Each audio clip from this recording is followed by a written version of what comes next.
Alright guys, welcome to the channel. Today I'm cruising around in a smart car. Yes, I'm cruising around in a smart car.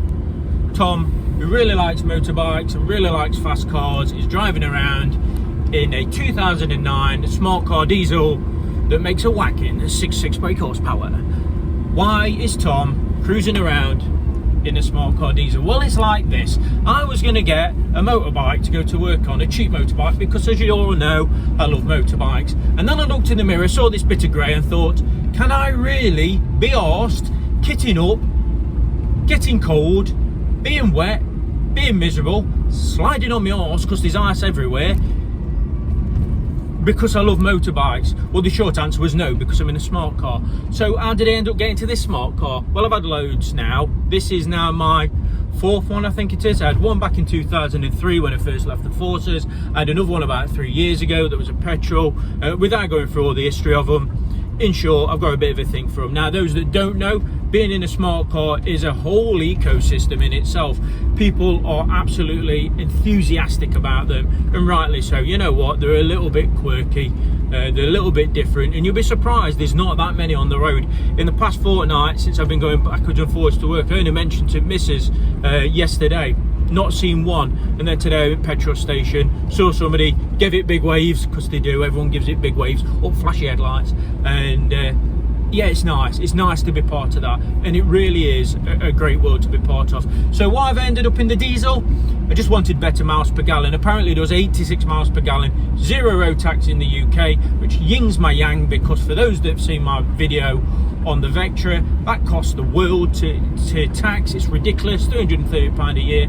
That must be blowing out absolute demons. This is blowing out fresh air and loveliness and niceness. I'm rebuilding the ozone layer with this, and everything is good. So yeah, good miles per gallon, nice and environmentally friendly, if that's your thing. I'd love to say I am, but I'm not. It's just because it's cheap, but overall it's easy to run. It's got 5 gears. The older models had 6. This model ran from 09 up till 2014. This diesel engine originally came with 45 brake horse, then they updated it to 54 brake horsepower. However, it came with a DPF on it, so they caused a bit of a nuisance. So anybody who's into the world of smarts tend to go to the 45, like I got the 45 brake horsepower one.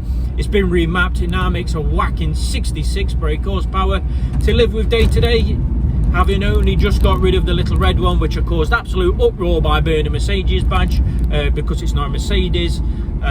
It's a smart car, so I caused uproar with that, but that made 61 brake horsepower. This makes 66. Do you know what? You don't have a smart car to go faster. I don't care what you do. I don't care if you've got a Brabus, you still don't have a smart car to go fast. You have a smart car because 1, they're a little bit different, 2, they're cheap, and 3, you can only carry another person inside of it. So it's a perfect excuse as a young driver to, 1, get some no claims down you, and also not be taking anybody anywhere because you've not got space. You can take your mum out, and currently with being in these bubbles, that's probably all you can do. Your mum or dad can't take your grandma out because you're going to kill her with COVID. That's a whole new story, or that's a complete different story. We're not going to go there.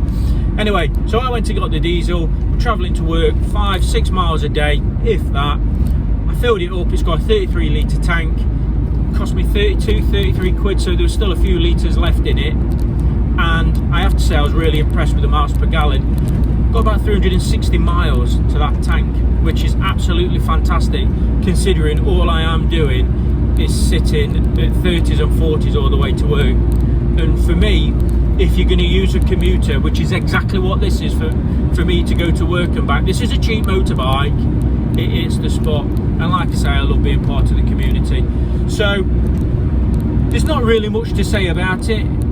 It feels more like a car compared to the older models, and anybody who's got one will probably say that it's not an original smart car, but it's damn close. Inside feels more like a car. The outside, there's very little difference, in fairness, but the interior is a little bit more modern. And don't get me wrong, that red one I had, check it out in this link in a link.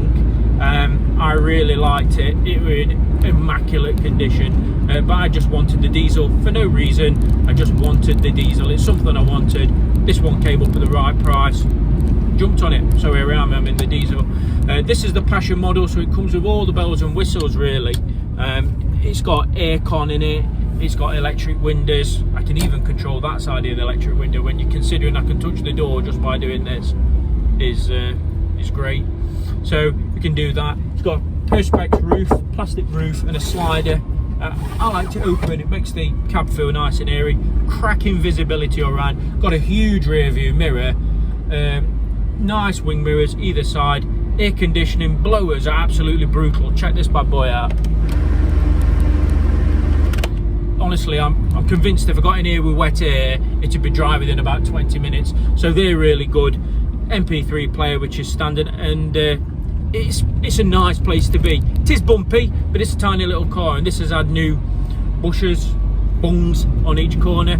So this is as good as it gets with regards to how it's going to be on the road. And if you can hear or you can see the bumps, and I'm hoping you can't, it's not the plushest of rides, but it's acceptable. And we're in the middle of February and the roads are knackered anyway. There's not just potholes, there's actually, it seems like there's manholes falling up everywhere. So you've got to be a bit aware of what's on the road, because you fall down one of them in a smart car, it makes a right noise. Anyway, I've waffled on about the inside. Let me show you. Okay, so here we are, we're outside the car now. Look at it in all its beauty, it's even nearly clean. I've left it running on purpose. This is the diesel engine. Does it sound like a tractor? It's not bad. You can definitely tell it's a diesel. Outside, the door handles were changed from the old one, they're now across. And me personally, I much prefer the look of this model. The headlights are different on it, the grille is as well. It don't take long to roll around a smart car, so you won't be here for long. Change the aerial, check out that, a little stumpy do, because it comes with a massive whip on it, which looks ridiculous at times. But that's the smart car. Apologies for the wind if you can hear it. Right, I'm going to turn this off and let's show you inside. Oh, let's do it now. Let's just do it now. So, don't take long. Oh, ignore the mess. We're middle of February. So, there we go. So, you can see there's the dash. Nice and clear, easy to read. You can see under where 2 degrees is, that's where your fuel goes up. Nice and simple. This one doesn't come with a rev counter. The clock's there on the right hand side. It's got, look at that, got a glove box. And I know you people will probably laugh at that, but the older model didn't have one. Got an MP3 player. On the top, you've got air conditioning buttons, heated rear screening, and then just to regenerate your air. And I'm 5'8", but where my seat is. Now, I've got a friend who's 6'3". He got in it, put his chair all the way back, and oddly couldn't reach them controls. I'm not going to stay down there, so it's proper dirty.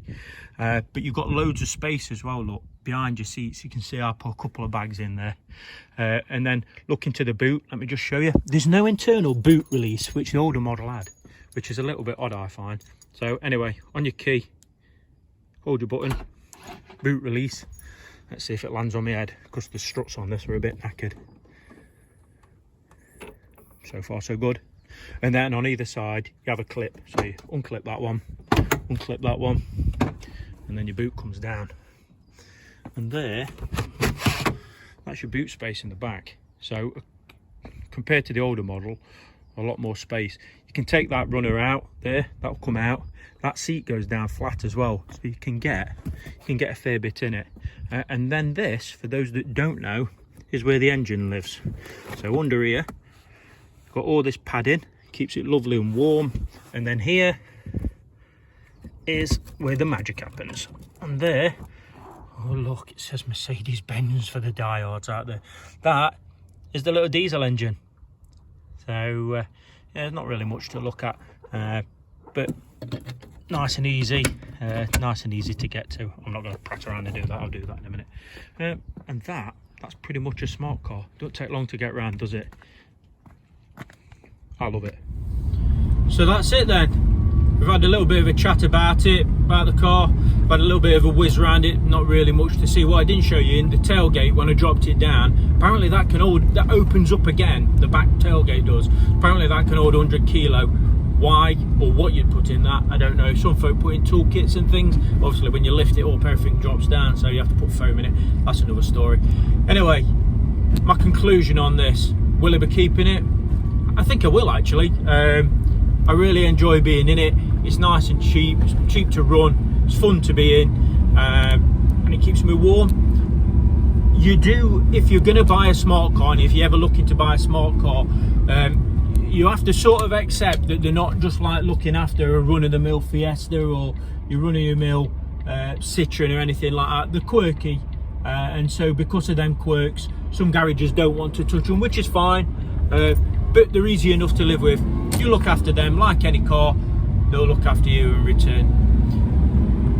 And that's it. Any questions, chuck them in the box below. I'm sure there's plenty of burning questions. If there are, put them in there. I'll try and answer you. If you've seen any of my other videos, thanks very much for joining me. If you've not seen them, go and check them out. Apparently they're all right. They're a little bit of fun like this. Try and have a little bit of fun with it, because there's so many motor vloggers out there and it's all dead dry. Hello. So I'm going to be I'm not like that. I like to prat around a bit. I've got quite a serious day job, so to be able to come out here and express myself, have a bit of fun on here, is really nice for me. Thanks very much for tuning in. Please subscribe if you've not done already. Please give it a like, because that just fires me up the ratings. Do you know what? I'm never going to be rich from it, but I do enjoy doing it. And hopefully I'll see you again sooner than this video is taken to come out. Take care.